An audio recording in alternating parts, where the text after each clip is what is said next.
करते हैं और कई बार गुस्से के चक्कर में आप अपने रिश्तों को बिगाड़ लेते हैं। एक राजा था, उस राजा के दरबार में एक बहुत बड़ा जौहरी आया।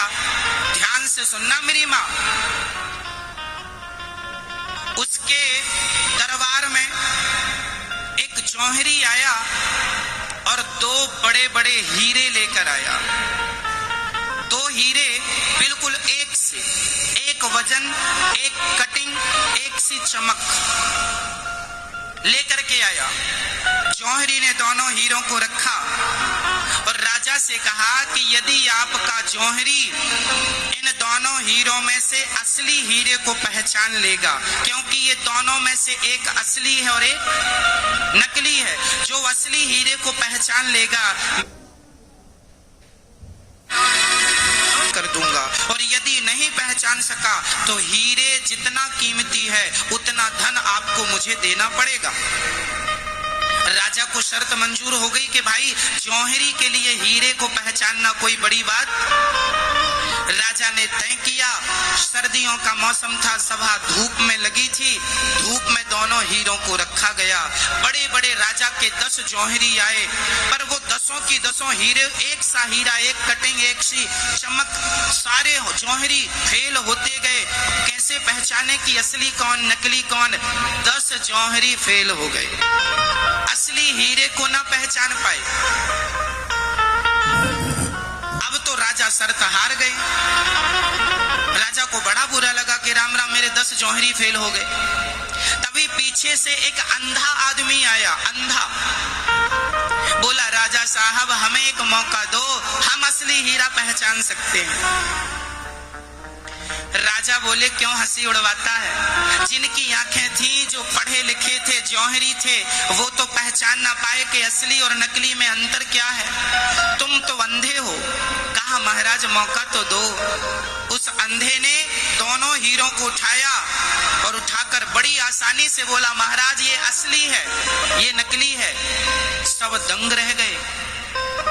जिसका हीरा था वो तो जानता था, अब तो चक्कर में पड़ गया। भाई आप अंधे हो, आपको कैसे पता कि असली हीरा कौन है, नकली हीरा कौन है? दोनों एक से दिखते हैं। उस अंधे ने कहा, ये दोनों हीरे धूप में रखे थे और धूप में जो गर्म हो गया वो पत्थर था, नकली था, और जो धूप में भी ठंडा बना रहा वही असली हीरा है। जो धूप में ठंडा रहा वो क्या है? जो धूप में ठंडा रहा वो क्या है? बस मेरी माँ, जो बात बात में गर्म हो जाए, ये सब पत्थर हैं, और जो विषम परिस्थितियों में भी अपने दिमाग को ठंडा रखते हैं वही हीरा है, वही असली हीरे हैं। अब आप बताओ कि आप में से कितने हीरे हैं और कितने पत्थर हैं? अपना मूल्यांकन खुद कीजिए। बताइए, बात बात में गुस्सा किससे आता है? जिसे बात बात में गुस्सा आता है वो आदमी, वो पत्थर है, 2 कौड़ी का आदमी।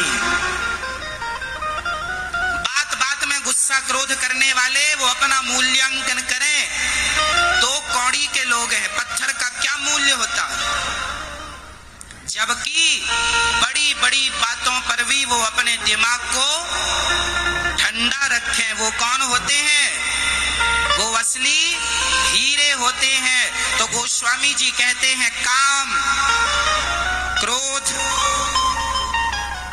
काम, क्रोध, ये दोनों कहाँ ले जाने वाले रास्ते हैं? जोर से, जोर से।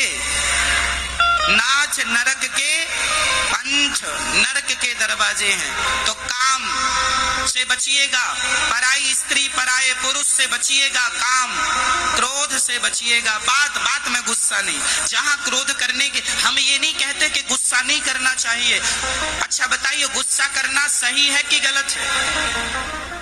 बोलो, गुस्सा करना सही है कि गलत है? बोलो हाँ या ना। गुस्सा करना सही भी है और गलत भी है। कहाँ गुस्सा करना चाहिए और कहाँ नहीं, इसकी कंडीशन है, स्थिति है। कहाँ करें? अब देता हूं। उदाहरण शास्त्रों के हैं, सुनिएगा।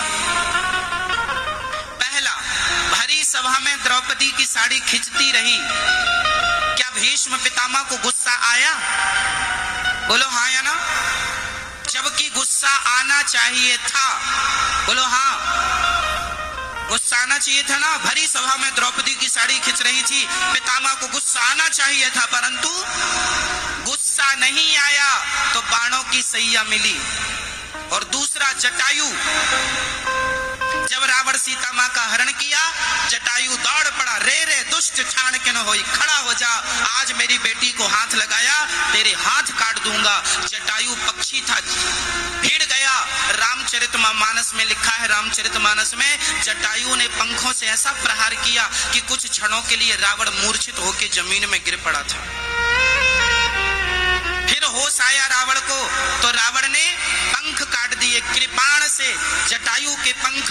जटायु नीचे गिर गए। जटायु से किसी ने कहा, क्यों, क्या तुम्हें पता नहीं था कि रावण से पंगा लोगे तो परिणाम यही होगा? जटायु ने कहा, खूब जानता था कि जटायु जानता था कि रावण से पंगा लूंगा तो परिणाम यही होगा, तो क्यों चले गए मरने?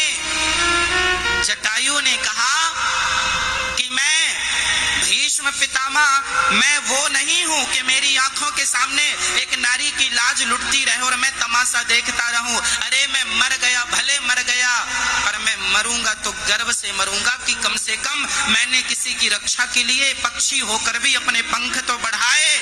हाथ पर हाथ रख के बैठकर तमाशा देखने से अच्छा है धर्म के लिए मर जाओ, धर्म के लिए मर जाओ। जटायु ने कहा, तुम कैसे जाओगे राम के पास?